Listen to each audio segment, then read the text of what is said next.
Hello and welcome to 12 Minutes. I'm Bob Souer and we're spending the next 12 minutes with you and Matthew Ward.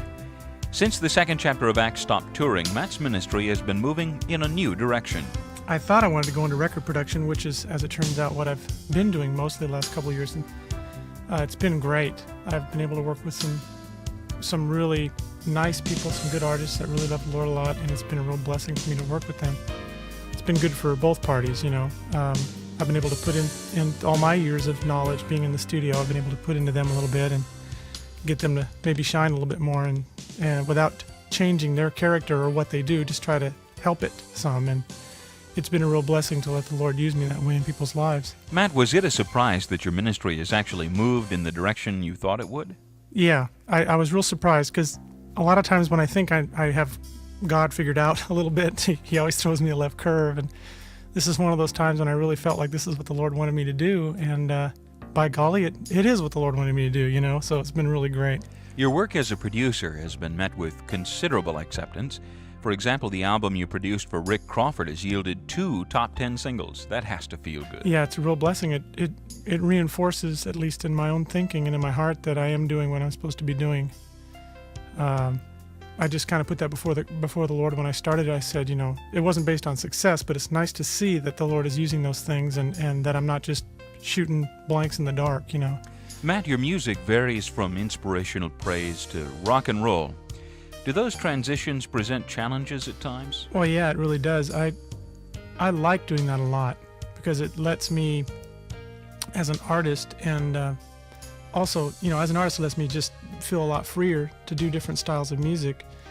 And I look at God as such a multifaceted being, you know. A lot of people say, well, you know, I like your rock stuff. And then I'll talk to somebody else that says, well, I like the stuff you do with, you know, Integrity or other, like Maranatha or whatever.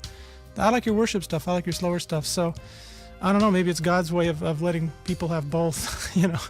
I don't know, it's been great. It's been a challenge, but it's been really good, and I've really enjoyed doing both forms. I've tried so hard to show you there's nothing to read between the lines, but doubts and mixed emotions have led to pass me by. A portion of Mixed Emotions from Matthew Ward's album Fortress on Live Oak Records. Matt, do you see your work as a producer, this new direction, as something that you'll continue for a while? Yeah, I think I will for a while. I'm still exploring this producer thing a little bit, and I think I'm going to get more involved in that in the future. I did one concert in Canton, Ohio a couple of weeks back, and it's the first thing I did in a little over 3 years. First time I've done any of my music anyway. And that was a real experience, and I thought, well, maybe that'll put a bug in me to go out and do it, and it was good. I really enjoyed it. What I expected to happen didn't really happen. It was just that bug, you know, that little flame didn't reignite in me, so I guess it's just not time quite yet for me. I'm waiting for things to happen in my own life, emotionally and spiritually, before I feel like I'm going to be ready to really go out and do it. The title track from your album is Fortress, a rather intense rearrangement of the hymn, A Mighty Fortress is Our God. Matt, you'd already recorded A Mighty Fortress on the second of the hymns albums with your sisters in the second chapter of Acts. Has this vision of Fortress been something you've had for quite a while? Yeah, I had this probably almost close to 2 or 3 years back. I had this idea for doing that song a little bit more, you know, majestic or gutsy, and having a little bit stronger beat to it, and maybe writing an original piece with it, and then going into the old standard but doing it with a new flair. And that's kind of exactly how it turned out, so I was really happy about that. But yeah, that was something that was in my head for at least a number of years to do. The Prince of Darkness grim, we tremble not for him. His rage we can endure, for lo, his doom is sure. One little word shall fail him. Part of the title track of Matthew Ward's latest album, Fortress, on Live Oak Records. Matt, you've also recorded a song for your wife, Deanne, on Fortress called Since I Found You. Yeah, that that song really blew me away. I wrote all the songs, musically anyway, with a guy that I work with here at the studio, Gary Leach. And we started writing this piece of music, and normally the way I write is I write music and basically get the tracks all pre-produced, and then I take those home and write to them lyrically. And I was thinking, boy, this song is just lending itself to a little bit more of a personal heart cry or observation. And so when I started writing the song, all I could think about was my wife and how much I appreciate her and love her, and it just was a song right to her, for her, you know, and a real musical expression. I know that dreams can come true. My dream came true when I found you. You helped this lonely man when we began a partnership in life. I thank the Lord you are my wife. A piece of Since I Found You from Matthew Ward's album Fortress on Live Oak Records. Matt, do you like being a dad? Yeah, you know, I've heard people say this, and I always thought, well, you know, I wonder if that'll ring true for me too when I become a dad. But for years I've heard people say, boy, you know, I really didn't understand the father heart of God until I had kids. And I thought I kind of did, because I was around a lot of nieces and nephews and uncles and little kids and older kids, and just had a good feeling for them and loved them so much. You know, at times I thought almost like they were my own. But until I did have my own kids, I think there's things, it's a twofold thing for me. It's more than just seeing how God reacts to us when we do things, but it also has shown up a lot of character flaws in myself towards my children that I don't think I would have ever seen, because I don't have those interrelational situations with other people. So it was really good for me to all of a sudden have to be raising these kids and try to guide them and show them truth and help them and all those things. I began to really see areas in my life that I was falling short in and needed to work on. So I think God does that. It's more than just, you know, us seeing how he relates to us, but also how we relate to him and how he relates to us. It's been really good. Let's talk about the song Faithful and True now. I always wanted to write a song like that. Just the fact that, you know, it really doesn't matter where we're at. You know, he's always faithful and true to hold us and guide us through whatever it is that we're going through at any given time. He's never let me down. He's never let me go hungry. I've never had to beg for food, you know. He's always been there for me, and it's just a reiteration of that, just from my own heart back to him, I guess, in that song.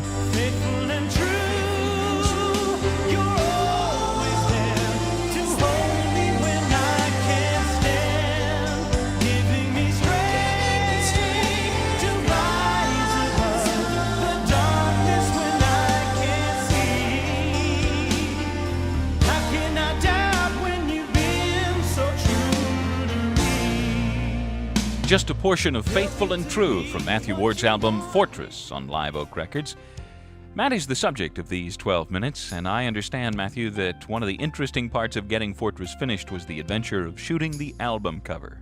Oh boy, Reader's Digest version? Sure, whatever you'd like.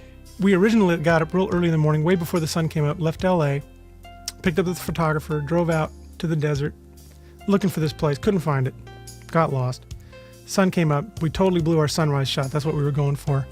And that was history. So we thought, well, we finally found the place, and we thought, let's go around and check it out, and then we can do an evening thing before the sun sets and get the same vibe, but from the other side or whatever. Okay. So we drove around, we saw the front of the thing, and we drove around the backside just to see what it looked like looking the other way. Oh, it's an incredible rock. It's called the Pinnacles, and it's like in the southern part of the Mojave Desert. And it's weird when you're going out to it, you can be like you're 10 miles away from it still, and you just see this little thing sticking out of the desert. It's just flat everywhere for miles, and you see these formations, boink, just sticking up straight out of the ground. It's really funny looking, but when you get out to them, it's great because they're real spread across, and they're kind of linear. They're just like in a line. And we thought, well, let's go drive on the other side. So we did, and we ended up getting so stuck in this van, it was not even funny. We actually got out there about 10 in the morning, got stuck, and we were digging our way out until about 6 o'clock that night. We finally got out. We saw one person the whole time. It was like, oh, we're all gonna die out here. But you did finally get the shots taken? Yeah, we got back around to the side we needed to get to because we were on the wrong side, and took a couple of shots from that side, and we drove around, and we actually had about 20 minutes of light to shoot. So that's we did all the shooting in 20 minutes basically. was like, setting things up, and cameras were falling over, and the wind, I mean, it was blowing at least 50 miles an hour all day. We were just getting sandblasted. It was terrible. But anyway, it was fun. Another recent development for you, Matt, is the re-release on CD of your earliest album, Toward Eternity. Yeah, I've had tons of people say, man, I wish you'd re-release that stuff on CD. So we thought, oh, okay, we'll do it. Returning our attention now to your latest album, Fortress, let's talk about one more song. How about Heaven is Calling?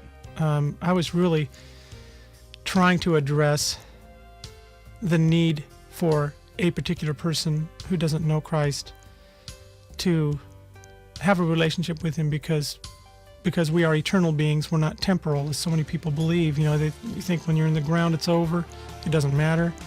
Well, that's just when it begins, and it all depends on where we're at with the Lord, where that time is going to be spent.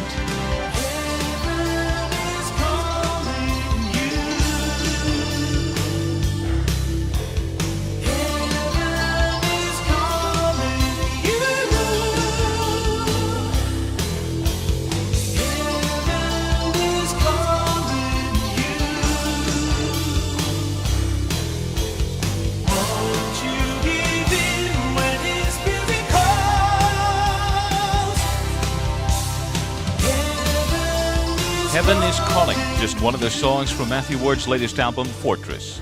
Matthew Ward has been my guest for these 12 minutes. I'm Bob Souer. Thanks for listening. 12 Minutes is a presentation of Live Oak Records and this station.